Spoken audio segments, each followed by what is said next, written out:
En el uso de la palabra el senador Rodrigo Lara. Gracias, señor presidente.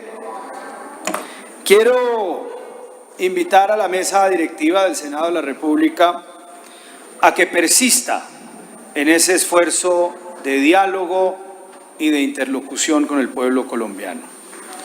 La verdad es que la reunión que convocó usted, presidente Lidio García, con voceros del paro y que han sido reconocidos así, aun cuando es una vocería imperfecta, debo reconocerla, pero han sido reconocidos como tal por parte de muchos de quienes se han expresado en estos días, fue una reunión supremamente constructiva.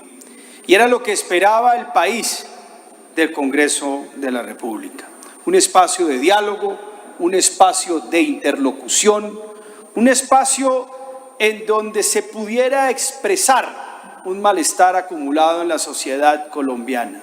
Son estas válvulas de escape, son estos espacios los que permiten la supervivencia de las instituciones. Cuando las instituciones son capaces de oír, de escuchar, de adaptarse a las nuevas realidades, las instituciones democráticas, que son mucho más frágiles de lo que nos imaginamos, son capaces de sobrevivir. Lo que está pasando en el país, señor presidente, tal como lo vimos el 21 de noviembre, es el producto de tres grandes circunstancias. Una sociedad que siente que se está estancando económicamente, ya no estamos viviendo estas épocas o estos años recientes de progreso material, de ensanchamiento de la clase media. Las sociedades parecen estarse estancando porque ya no estamos viviendo el más formidable boom de crecimiento económico gracias al boom de los commodities que se vivió a principios de 2000 y hasta principios de la primera década de 2000, que no se vivía en el mundo desde la Segunda Guerra Mundial. Y no solamente la gente tiene la sensación de que se están estancando, sino que la CEPAL ha señalado que por segundo año consecutivo la pobreza absoluta en América Latina crece. Eso es en gran parte la razón o las razones que explican el paro. Es esa ansiedad profunda que sienten la mayoría de los colombianos de que tocaron un techo de cristal y que ya no están progresando ni creciendo como lo podían hacer. Y el problema que ocurre acá es que aún grandes franjas de la población colombiana tienen un recuerdo muy fresco aún de su situación anterior.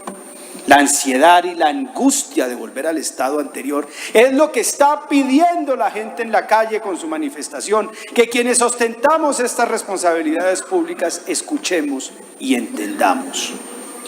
Y luego a eso se suma, por supuesto, el absurdo y la rudeza del día a día para la mayoría de la población colombiana. La dificultad inmensa para obtener una cita con un sistema de salud que dice ser universal, pero que se puede demorar hasta 3 meses para darle una cita de pediatría a una mamá con un bebé de 2 meses de edad.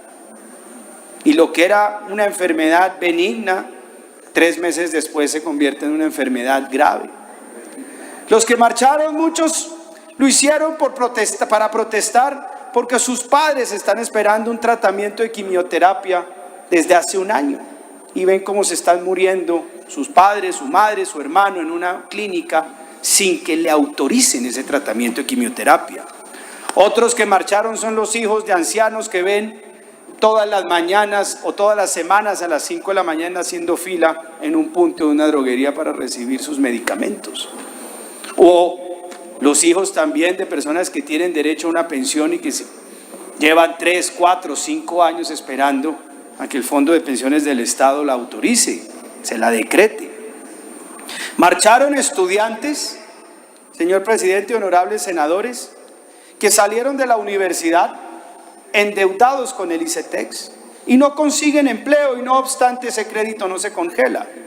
Marcharon jóvenes que consiguieron empleo y que como el promedio de esos jóvenes recién graduados se gana 1.300.000 pesos, de los cuales 650.000 en promedio se va en una deuda con el ICETEX.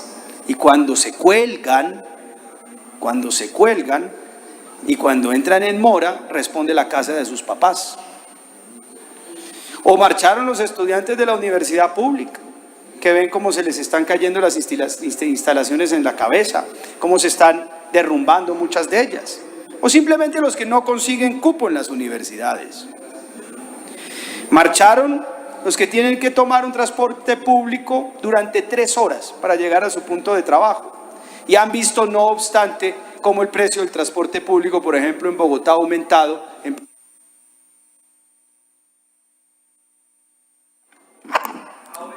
Termine, senador. Ha aumentado en promedio 20.000 pesos, lo que para una familia de 5, pues son 100.000 pesos. Muchas veces no se ganan un mínimo y no obstante ese ha sido el aumento. Yo creo, señor presidente, que lo que le correspondía al Senado de la República, y lo celebro y lo apoyo, era escuchar a la gente, pero no solamente escucharla, sino mantener un proceso y un mecanismo de diálogo constante. Ojalá vengan aquí a la plenaria todos los martes y todos los miércoles con una metodología, sectores representativos de las universidades, sectores representativos de diferentes ámbitos a expresarse, y que sientan la primera regla de la empatía, que es comprender al otro y ponerse en el lugar del otro.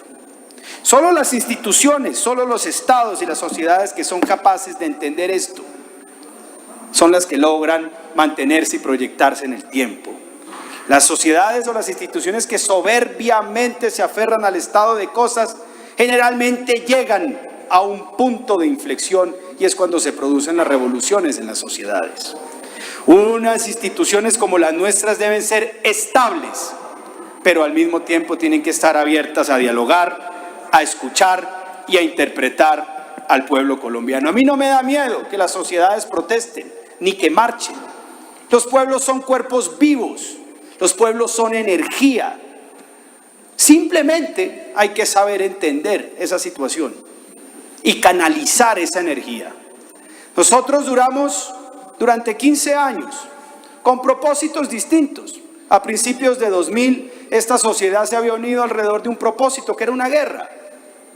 Alrededor de esa guerra, el país, bien o mal, se canalizó hacia un propósito. Luego vino un gran propósito nacional que puso a la gente a hablar y a discutir con pros y contras, pero era lograr un famoso nirvana, que era la paz. Hoy en día necesitamos entre todos encontrar puntos de consenso, puntos que nos lleven y nos fijen un puerto y un destino común. Porque solamente cuando hay un destino común en un hogar o en una sociedad o en un país, las sociedades son capaces de sobrellevar sus dificultades cotidianas y no caen en el absurdo. Gracias, señor presidente.